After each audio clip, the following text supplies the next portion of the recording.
Grimsby 0, Doncaster 3. Right, good night. If you're wondering why it's took me a while to get around to this this review, I just got back and I just chilled for a little bit. Plus, I was a bit dumbfounded. I think after the 90 minutes or so this afternoon, it was the early kick-off. It was a 12:30 kick-off, and the Mariners didn't turn up, did they? Losing by 3-0, and the game was over in pretty much half an hour. It was probably one of the worst performances Town have put in probably this season.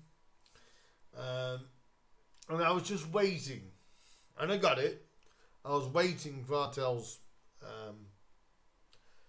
post-match press conferences, and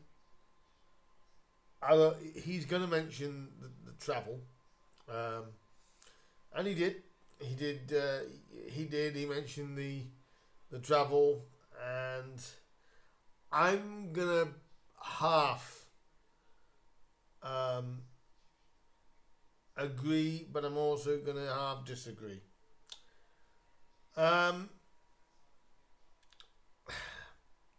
My thoughts on this is, I'm not gonna go too hard on him because we have won 3 games prior to this, but I always say there's ways of losing games, and the way Town lost this game was abysmal.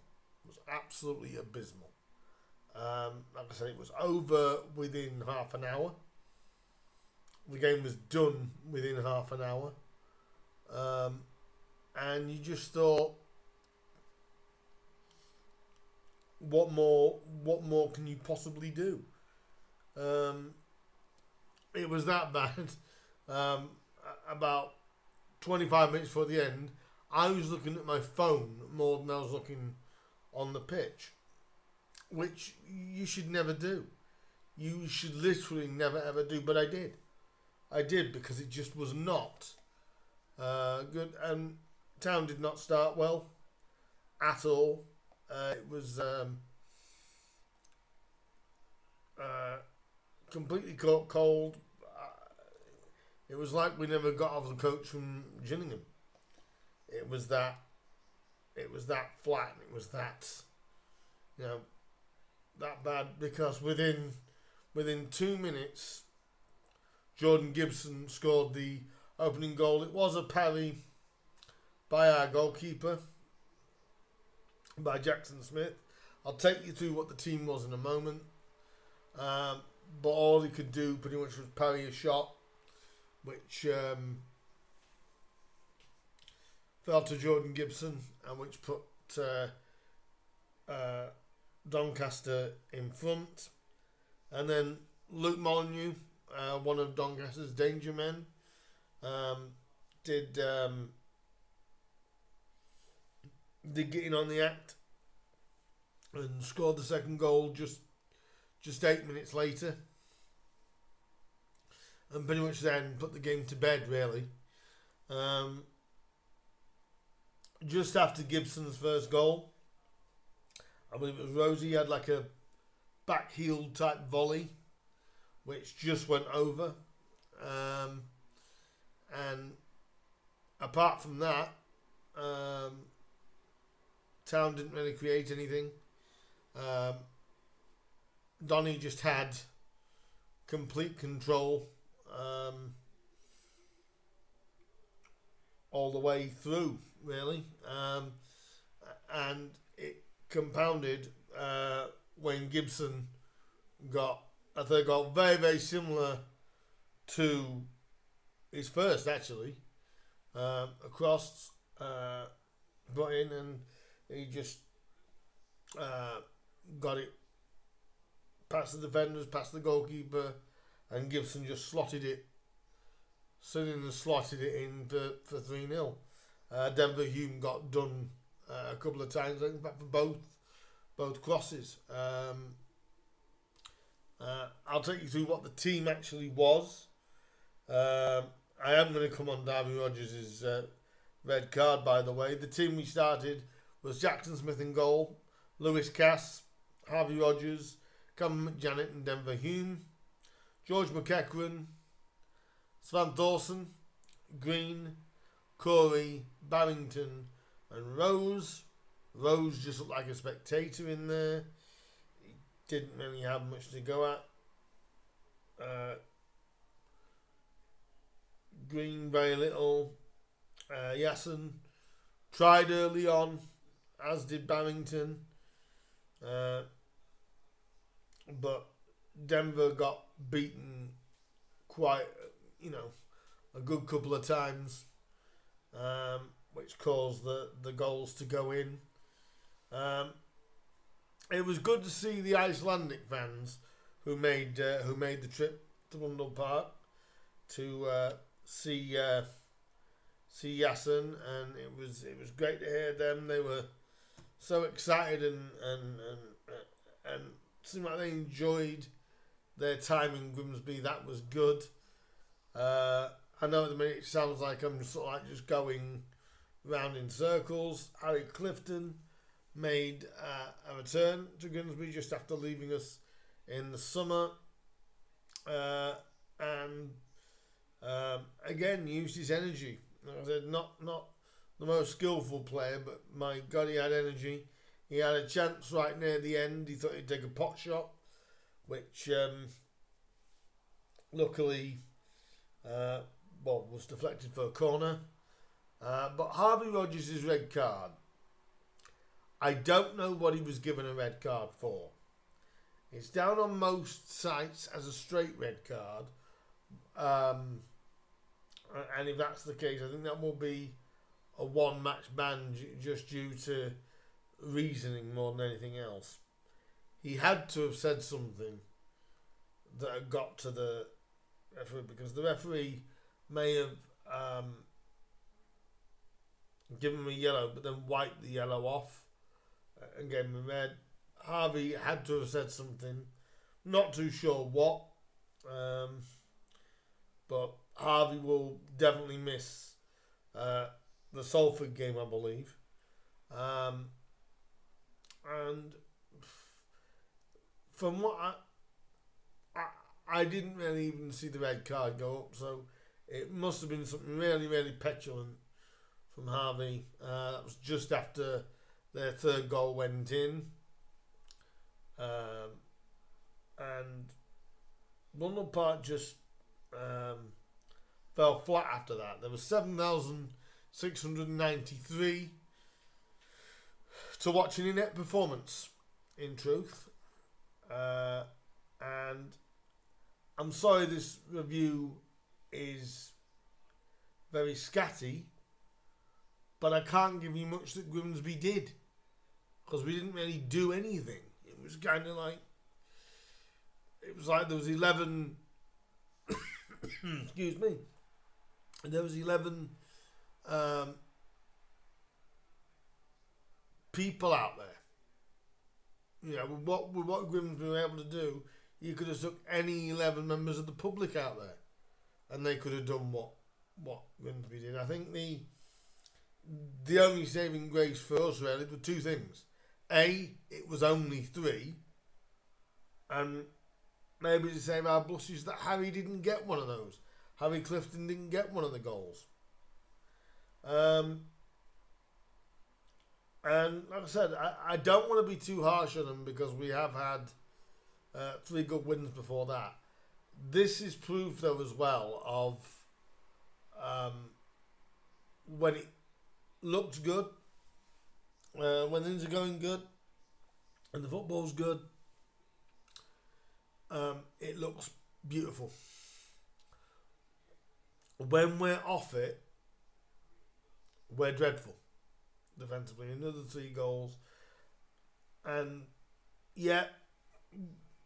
they'll use tiredness, but to me that just felt like he said in the post-match from Matt Dean, that's not an excuse. I'm just saying fact. Honestly, guys, he had that in his back pocket. He had the travel in the back pocket, and yes, they were going to be wary. Why didn't you play a whole different 11 then? Because you haven't got the players to do that. You haven't got the players available to do that. If those players weren't going to be sort of ready to play the youth team instead. And that might sound very blasé and maybe a bit tongue-in-cheek.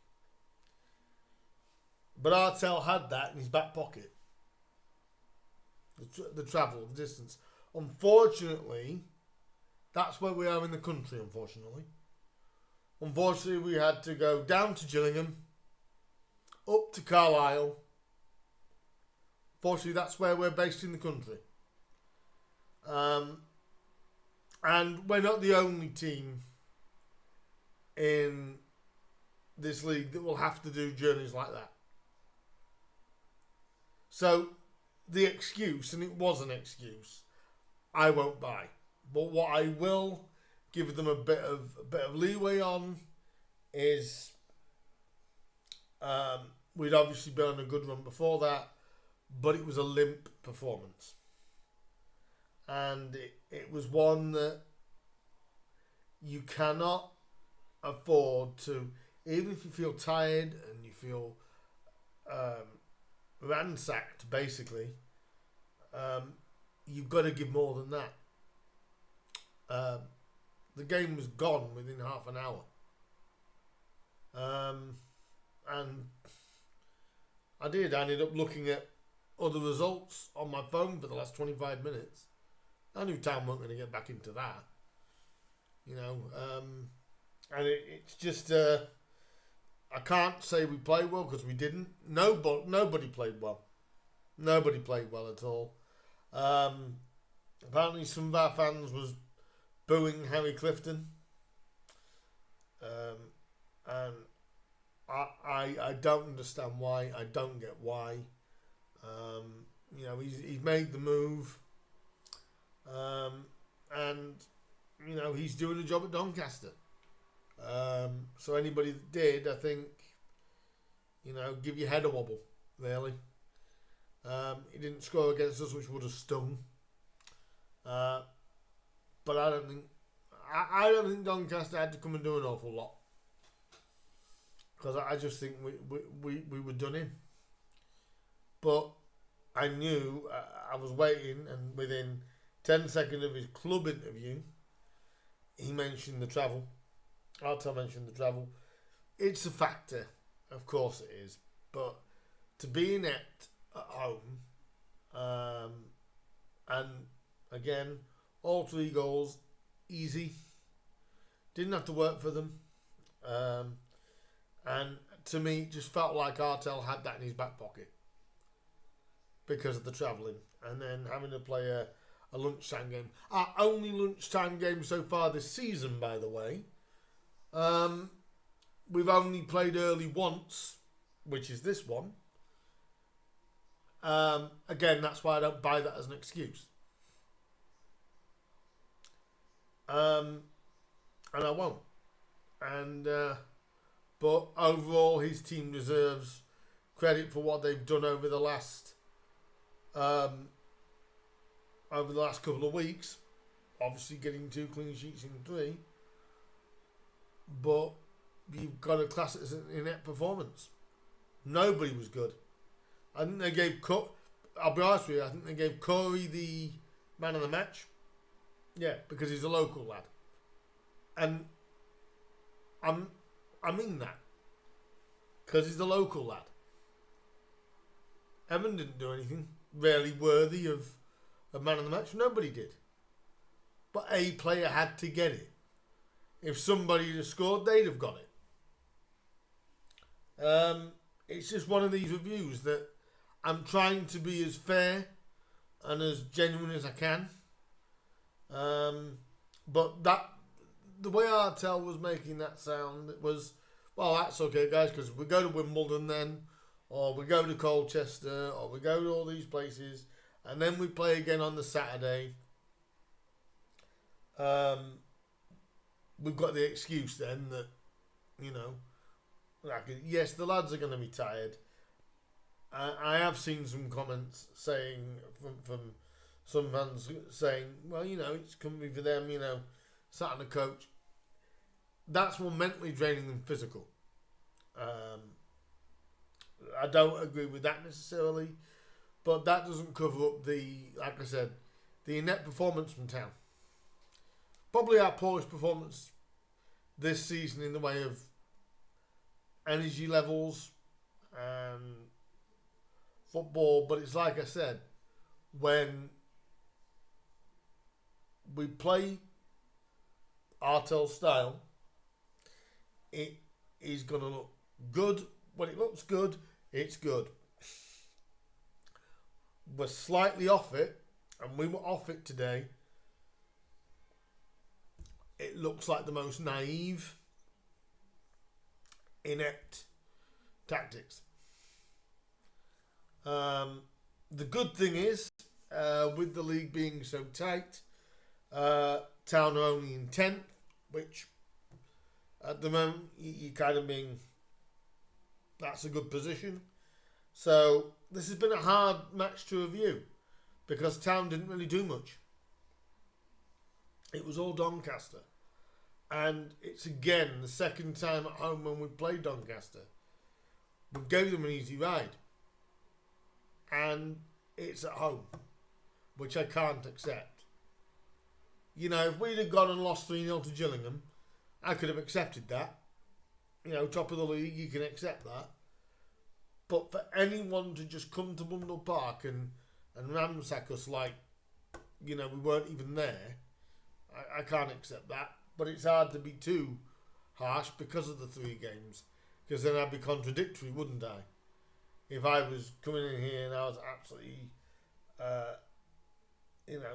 lacing into them, and we've just won 3 straight games. But today was poor, and there's no other way around it. And we need a response. We've got a game Tuesday against Lincoln. I'm not previewing that game, by the way, guys. My next preview will be the Salford game, but we've got a game on Tuesday night. I may sort of review it, but I'm not going to preview that game. But Salford, I'll preview that. And it's the end of the day, like I said, ended up Grimsby 0, Doncaster 3. Not much other to say than would have been better off playing the youth team, because it was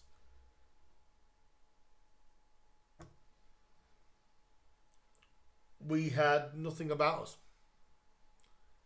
and it's when we lose poorly under Artel, we lose poorly. But I had a feeling he was going to use the distance and the scheduling as the reason why we lost that game.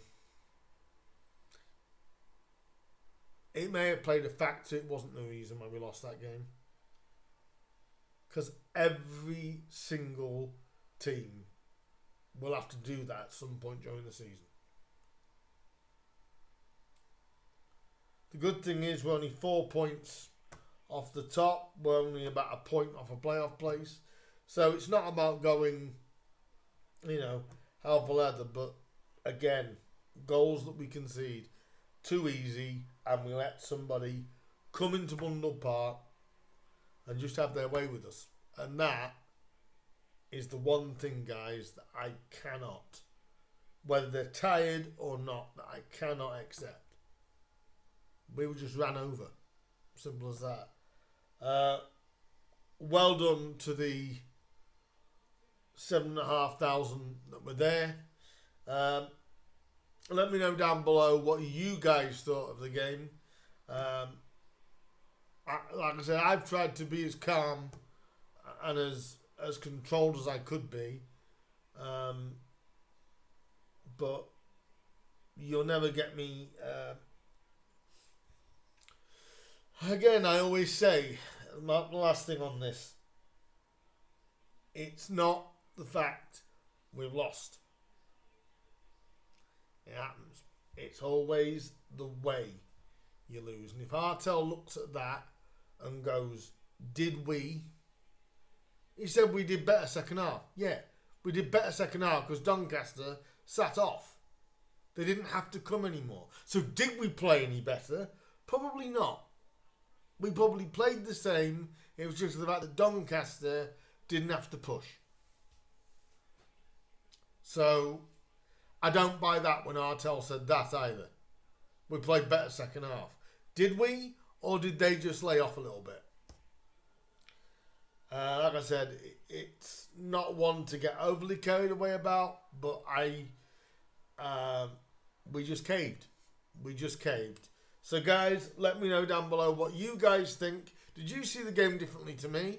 And maybe someone can tell me exactly what Rodgers was sent off for. He must have said something to the referee, like I said. But if you got a better view of it than I did, let me know what it was. Please do like, share, subscribe. I have got a league review coming up in the next day or so for this round of games. But in general, guys, that is this video done. Sorry it's not more about the football, but Reading Town didn't play much, so you can't really talk about chances when there wasn't really any. Apart from one, that Cam Gardner was I think was it a foul or given offside?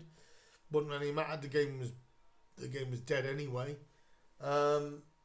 So it's put a line under this, but I want you guys' thoughts on this. How did you see the game? I just thought it was appalling. I thought it was just an appalling performance from Town. Again, you can take a defeat, and as long as they just become one-offs or every now and again, you can tolerate that. We still haven't got a draw this season. It's 5 wins and 5 defeats. Leave me your comments down below. Let me know what you thought. How did you see the game? And I'll be back, obviously, with the league review tomorrow, but also I'll be back with the Salford preview after the pre-match press conferences in the week. And I'll give you a little bit of a review of the Bristol Motors trophy game against Lincoln. But the preview for Salford will be coming up later on in the week. In the meantime, guys, I'll see you soon. Leave your comments down below. Like, share, subscribe, comment. Maybe you can have some positive comments for me. Who knows? And I will see you guys in the next one. Take care, guys. Up the Mariners. Hopefully, we don't play that poorly again. In the meantime, guys, I'll see you soon. Up the Mariners. And let's roll on to the next one, shall we?